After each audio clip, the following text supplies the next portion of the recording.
जीवन में कभी ऐसी परेशानी आती है जिसे हम सब मिलकर ही खत्म कर सकते हैं, तो उसमें हम सभी का योगदान होना जरूरी होता है। लेकिन हम ये सोचकर अपना योगदान नहीं देते कि मेरे ना करने से क्या फर्क पड़ता है।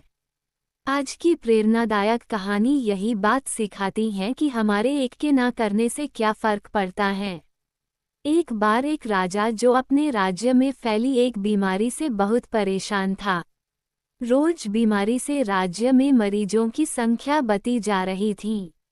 राजा ने बहुत दूर से बड़े बड़े वैद्य को बुलाया, लेकिन किसी को उस बीमारी के बारे में कोई पता नहीं चल सका। राज्य में बीमारी का प्रकोप इतना ज्यादा हो चुका था कि राजा को कुछ समझ नहीं आ रहा था कि क्या किया जाए। एक दिन राजा के दरबार में एक साधु आया और राजा से कहने लगा कि आपके राज्य में जो बीमारी फैली हुई है उसका मैं एक समाधान बताना चाहता हूँ।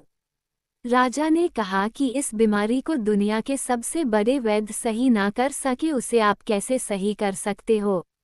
साधु ने कहा कि हाँ, मैं इस बीमारी को सही कर सकता हूँ, लेकिन इसके लिए राज्य के सभी नागरिकों को अपना योगदान देना होगा। ये कोई अकेले इंसान से ठीक होने वाली बीमारी नहीं है। राजा ने साधु से कहा, ठीक है, आप समाधान बताएं, मेरे राज्य के सभी नागरिक अपना अपना योगदान देंगे और इस बीमारी से जंग भी जीतेंगे। साधु ने कहा कि आपके राज्य में एक कुआं है, सभी को अपनी अपनी तरफ से 10 दिन तक रात में जाकर कुएं में दूध डालना है और ऐसा करने से यह बीमारी खुद ही इन 10 दिनों में ठीक हो जाएगी। राजा ने ऐसा सुनकर अपने दरबार में एक दावत रखी जिसमें अपने राज्य के सभी लोगों को बुलाया गया। दावत के दौरान राजा ने सभी लोगों से अपील की कि राज्य में जो भयंकर बीमारी फैली हुई है इसे खत्म करने के लिए आप सभी को एक छोटा सा कार्य करना है। ये सुनकर सभी लोग पूछने लगे कि राजा साहब, आप बताएं हमें क्या करना है।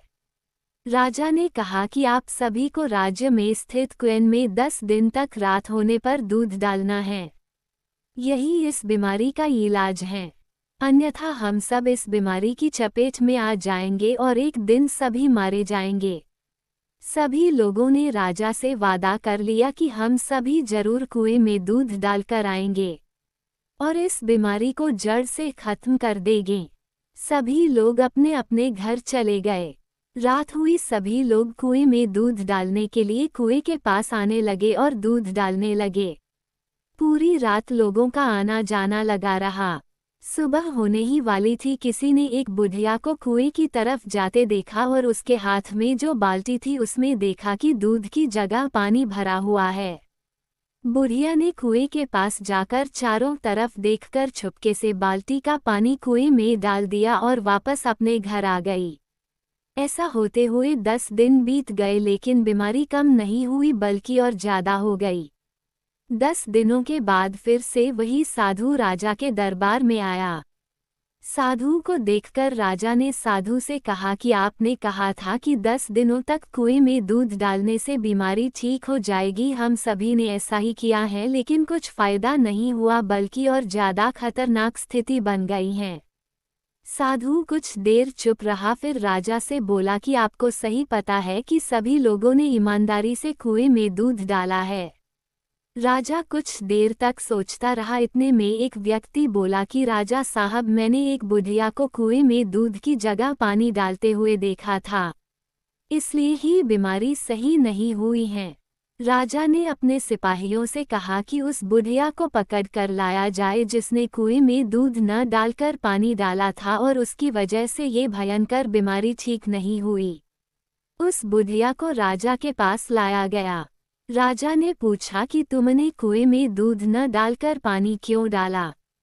बुढ़िया राजा से कहने लगी, राजा साहब, जब सब दूध डाल रहे थे तो मैंने सोचा कि मेरे एक के दूध न डालने से क्या फर्क पड़ेगा और सभी ने तो दूध डाला ही है, इसलिए मैंने कुएं में पानी डाल दिया।